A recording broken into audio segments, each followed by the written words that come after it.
I'm here today to share with you my memories of an Egypt that has disappeared, except in the minds and hearts of its exiled Jews.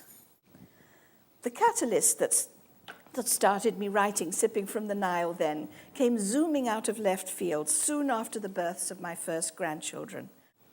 My grandchildren held the key to the future, but I held the key to their past, and I wanted them to be able to find it if they ever went seeking.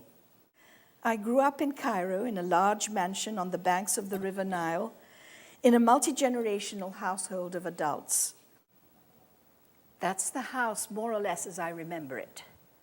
I had attended English elementary schools in Cairo, went to boarding school when I was 13, Rodin School in Brighton, England, as had my mother and her sisters. I had vacationed in Switzerland and dreamed of going to Cambridge University. The Suez Crisis of 1956 put an end to that life and that world. From the memoir, all of our history changed irrevocably that dazzling sunny day as I stood on the stone terrace outside my bedroom and watched the world of my childhood ripple away, drowning in the heavy grey waters of the Nile. Like a submerged Atlantis, it would shimmer faintly under the swell of life, invisible, untouchable, lost. A few months ago, I wrote a short piece entitled Seder Night in Egypt, 1957. In a way, it encapsulates much of what this all means. Here are the last passages from the piece.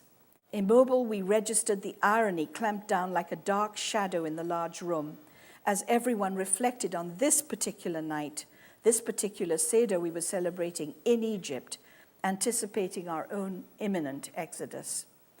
Not only were we commemorating the night when Pharaoh expelled the Jews from Egypt and sent them into the desert, for us, as for other Jews still in Egypt, this would be the last Seder in the land of our ancestors. This was the last Seder we would ever celebrate in the house my grandfather built.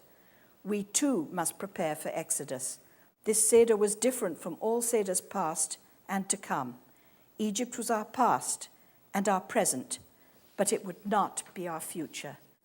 My memoir ends with the words, "The past is never gone. It is the foundation on which we build the present every day of our lives. This is what sustains us. This past is mine, but in a way, it's also my present and my future."